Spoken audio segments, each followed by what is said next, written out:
सर्वमुक्ति रचना होगा। आओ वीरो मर्द बनो अवधेय तुम्हें।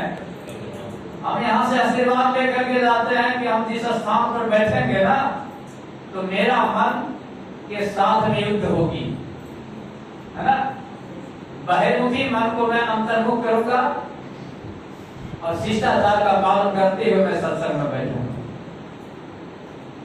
इसीलिए प्रणाम करने आते हैं, फल फूल चढ़ाने आते हैं, धर्म चढ़ाने आते हैं। ये नहीं यहाँ खूब फल फूल चढ़ा दिए, साष्टांग दंडवत कर लिए और सत्संग और समाप्त हो गया तो किसी से लड़ लिए। ये युद्ध हुआ? ये युद्ध नहीं हुआ।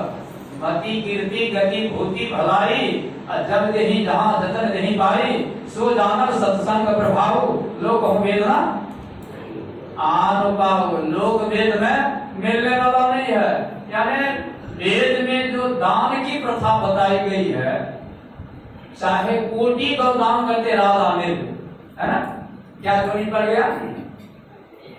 राजा अनिल का गिरगिट जोड़ी पड़ी, है ना। तो कोटि दान करने से नहीं, उस सदाचार और शिष्टाचार शिष्टाचार का पालन करने से भी जीवन का यात्रा प्रारंभ होता है। नहीं तो मर करके एक शरीर का यात्रा समाप्त हो जाता है और 4 शरीर का यात्रा तो बाकी रह जाता है। आप लोग परसों का यात्रा देखे होंगे विराटनगर में। ये यात्रा कैसे है आप लोग जानते हैं? नगर परिक्रमा करते हैं। आप लोग कभी अपने नगर में प्रवेश किए हैं? जिस दिन आप अपने नगर में प्रवेश करेंगे, इस रथ को चलाएंगे ना, रथ में इंद्रियां है, इनको घोड़े बताया गया। तो घोड़ा जो है युद्ध में कब विजय प्राप्त करता है? घोड़ा को बांध करके खिलाता था पहले के राजा लोग, और जब युद्ध करने का जरूरी पड़ता था घोड़ा पर चढ़ जाता था। अभी तो हेलीकॉप्टर से भी युद्ध हो जाता है, विमान से हो जाता है। तो ये इंद्रियों को कहा गया है ये घोड़ा है, इसको जो रोकता है ना, नमो नमो कहते हैं हम लोग। स्तुति में क्या कहते हैं? नमो नमो। नमो का अर्थ होता है मौन। क्या होता है? कि आप जितने मौन बन करके रहेंगे उतनी आपकी इंद्रियां काबू में रहेंगी, है ना। और जितना फड़ बोलेंगे उतना इंद्रिया बेकाबू हो जाएगा। और जो काम करना चाहिए इंद्रियों को, जो इंद्रियों में भगवान की दी हुई तेज है, वो तेज बल घट जाएगी। इसलिए कबीर साहब कहते हैं कि इंद्रिया में दी हुई जो तेज है, काया काठी काल गुण जतन जतन से खाए, और काया माही काल है मर्म रखवाहू पाए। अब मान लीजिए 5 विषय दिए हैं, शब्द स्पर्श रूप रस गंध, और इसको यदि परमात्मा में लगा दिए, ये सुगंध हो गया, है ना। शब्द के द्वारा रूप के द्वारा हम लोग ध्यान करते हैं, रूप ध्यान नहीं करते हैं गुरुवार का। शब्द स्पर्श रूप रस गंध कहते हैं।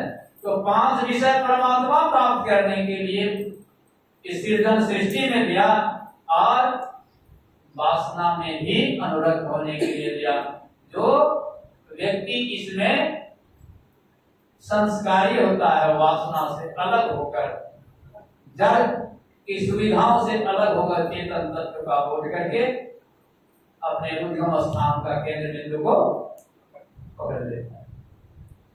इसलिए भगवान कह रहे थे ये संसार महाअजय है, इसको जीता नहीं जा सकता। आज तक संसार को विश्व विजेता आप लोग जानते होंगे, विश्व विजेता सिकंदर के अंदर खाली हाथ से ले गया, जीता संसार को नहीं जीते। यात्रा का अंत नहीं है। यात्रा का अंत जब भी होता है तो जीतन में खोज सज्जन, बाहर में खोजना। अपने अपने ही घर में है, अपने में। यात्रा का अंत शरीर के अंदर ही अंदर प्रारंभ होता है और उसका अंत भी होता है, लेकिन बाहर की यात्रा का भी अंत होता। बाहर के यात्रा में विघ्न भी होता है और कभी होता भी है, कभी नहीं भी होता। जैसे कि कोरोना काल में यात्रा निकला नहीं निकला, तो क्या मन में त्रुटि हो गया, ईश्वर भक्ति नहीं हुई? और जो यात्रा करने के लिए सदग्रंथों में बताया है, संत सदगुरु बताए हैं, वह यात्रा अनवरत रूप से प्रारंभ रहती है, सिर्फ उसको महसूस करना। जो यात्रा प्रारंभ है जो आत्मा जब हमेशा चल रही है, ईश्वर को पुकार रहे हैं दिव्य रथ पर बैठ करके, और वो यात्रा तो प्रारंभ है, लेकिन चेतन इंद्रियों से हुआ यात्रा वो फिर से जीव अपने स्थूल जो शरीर है उस पर प्रभावित करता है। बाहर में जो यात्रा होता है प्रभावित करने के लिए होता है। बाहर में अभी सत्संग सुना रहे हैं हम, आपको प्रभाव युक्त बनाने के लिए। बाहर में जो रथ यात्रा निकलता है आपके ईश्वर में श्रद्धा विश्वास हो, प्रेम हो, इसलिए प्रदर्शन की जाती है। और जब तक प्रदर्शन नहीं होता है तो प्रभाव नहीं होता। तो प्रदर्शन भी जरूरी है, और मात्र प्रदर्शन हो और यदि प्रभाव नहीं पड़े तो क्या हो जाएगा?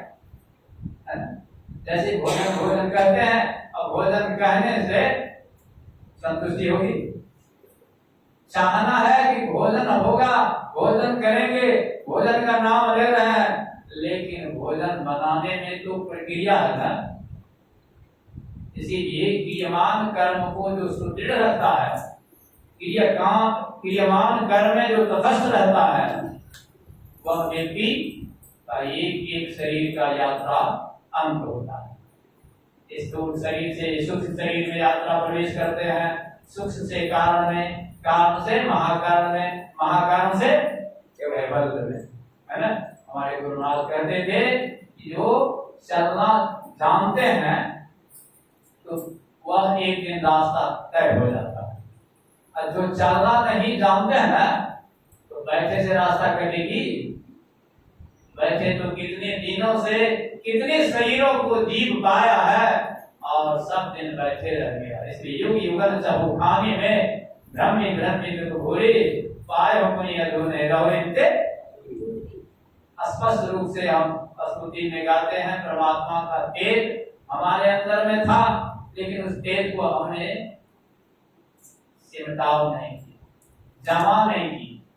अरे बाहर का धन विद्या तो लोग जमा कर लेते हैं, जमा करके तब उपयोग करते हैं ना। पहले विद्यार्थी पढ़ते हैं तो पढ़ते हैं तो विद्या जमा होता है और उसके बाद उपयोग होता है। ऐसे ही जब मनुष्य शरीर प्राप्त होता है तो भौतिक विद्या के साथ साथ अभौतिक विद्या को भी प्राप्त कर लेते हैं, उसके बाद उसको उपयोग करना होता है। इसलिए हर विद्या में हर शिक्षक और हर गुरु का यह निर्देश रहता है कि मात्र कहने से नहीं, करने की जरूरी है, और करने की जरूरी व्यवहार में है और आहार में है। करने की जरूरी कहाँ है कि जिस मजहब के लोग हो, किसी मजहब के लोग हो, जिस मजहब में जो रहते हैं उस धर्म में, उस जाति संप्रदाय के संस्कार के अनुरूप उसको चलते हुए। नहीं, अब तो आधुनिक युग चले आया है, दादाजी सब ऐसा ऐसा कर्म करते थे, अब हम तो विद्वान हो गए हैं, अब इस कर्म को नहीं करना, अब दूसरा कर्म करना। ऐसा कदापि नहीं। जो अपने वैदिक धर्म के नाम से वर्णाश्रम धर्म को भूल जाते हैं उसको वर्ण संकर हो जाता है। क्या हो जाता है? वर्ण आश्रम धर्म को जो भूल जाते हैं वर्ण संकर पैदा होता है। तो फिर कैसा होता है? वर्ण संकर पैदा होता है। आज एक युवक हमसे बताया, बाबा मैंने यूट्यूब पर देखा। तो क्या देखा बताओ? तो मैंने देखा कि माता पिता के पास पुत्र रहते हैं ना, तो उनसे भी कुछ आभा मिलता है, संस्कार मिलता है। वैज्ञानिक बता रहे हैं। तो मैंने कहा कि माता पिता के पास पुत्र कितना देर बैठता है?